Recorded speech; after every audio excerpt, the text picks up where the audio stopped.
Hi everybody, my name is Siobhan Wilcox. Welcome. It's early on Tuesday. Oh gosh, I'm losing my days. It's early on Wednesday morning, and my hair's wet. Sorry, just out of the shower. But that's okay, right? This is the Parenting Autism Real and Raw. I'm the founder of Autism Experts Alliance, and I'm really, I'm a little tired this morning because my son was up last night, my younger guy, with nightmares at 4 in the morning. So it threw my sleep pattern off. So I normally get up a little bit earlier to make my videos, and I found myself a bit sluggish and laggy this morning because I didn't have that rush of energy. But I decided, my pattern is that I get up and I serve everybody else in the house. I make everybody's breakfast. I make everything for everybody. And the last thing I do is have a shower and get dressed and wash my own hair. But I decided to shift that pattern today. And thankfully, you say, because I am in my pajamas and I have my hair washed because it really needed it. So but when we start shifting our own patterns that we run, when we start putting ourselves a little bit first, and that's not saying that I didn't care for anybody else in my family as well, because I find that, when I do that for me, and I choose to wash my hair, put some makeup on, get myself ready, I feel better about the day as it unfolds because I've looked after me. And that kind of shifts things in our brain a little bit, shifts things in my brain. I was learning a lot about the brain at the weekend, and I've studied the brain in depth because of my background as a stress management consultant, and looking at how our thoughts and our patterns really affect our day-to-day living, our anxiety levels, our focus, and how we feel every day. And so, we have our left brain, which is our logical brain. It's supposedly trying to help us the whole time. That's what it's doing. It's trying to be that helper. It's saying, oh, I can get you out of this situation. We just need to be logical here. We just need to be logical here. We just need to be logical here. And it's the one that tries to organize. It's the one that's really wired for rote learning. And then we have the right side of the brain, and the right brain is the creative brain.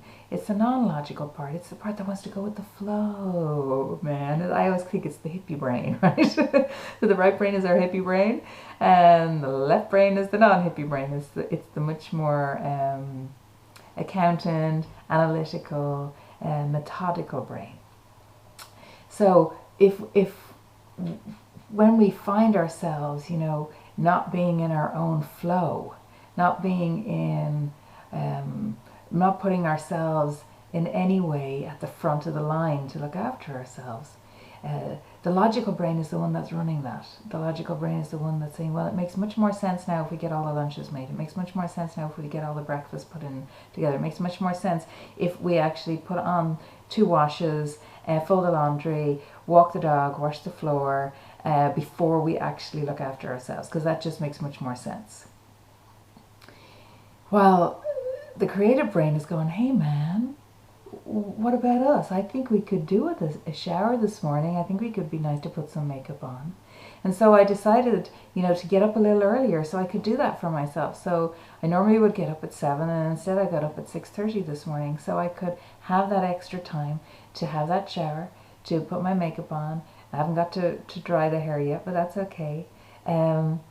But it felt really good to do that for myself, to carve out that little bit of time. And even though I know I was up in the middle of the night with my son, I still was able to say that I'm worth it to do that little piece. And of course, some days it may be I'm worth it to have that little lie on too. So just this morning I had decided that I was going to dedicate myself to nurturing myself in that way. Because I had an intense day yesterday.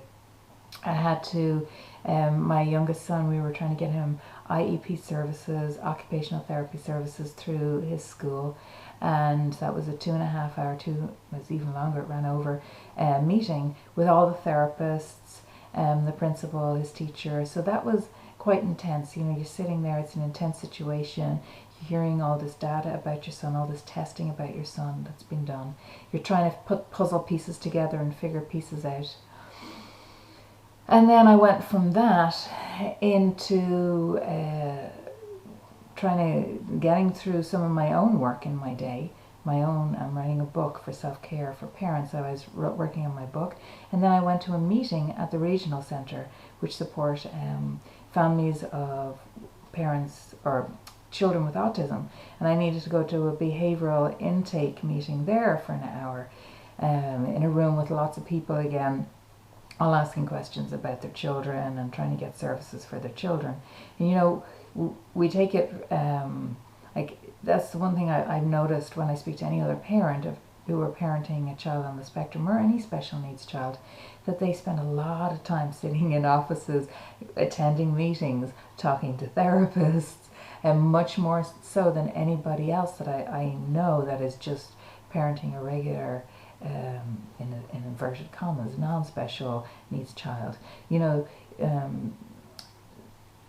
I know it is an absorbing part of my day, but I've decided that even in each of those moments when I feel like, oh Lord, I have to go and sit in a meeting now for an hour, and that I could be doing something else during that time that is, you know, important to my business or important to making money to support my family, that, you know, I just shift into gratitude. I just try and shift myself into a place of real gratitude for the fact that I'm able to receive services, that I'm able to get this amount of support, and it shifts everything inside me. Again, I'm shifting from that logical brain, that left side of the brain that wants to be focused on the I should be, because that's where that I shoulds run from, and I shift into gratitude, and gratitude is from the right side of the brain, the gratitude, the creativity, the flow. So one of the things I do very much in my day is I'm grateful every evening when I go to bed for all the small moments in my day. And when I walk around, when I walk my dog every day, I'm very grateful for my surroundings, for the plants, the trees, for that moment, for the air, anything that the people I interact with on my walk. I'm just bring myself into places of gratitude each day, and I find that helps me stay much more in the flow, much more out of the part of me that goes into the I shoulds, which it has never been a serving place for me. So that's it. I gotta go get everybody's breakfast and lunches ready for school, and I gotta go make my protein smoothies. And it's been so wonderful sharing with you today.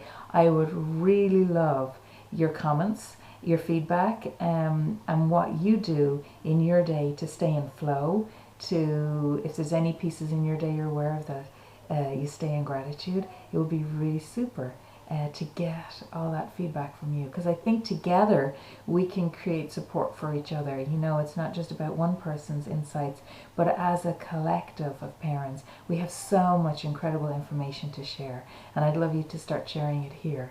And so thank you very much for taking the time. Have a blessed day. Goodbye.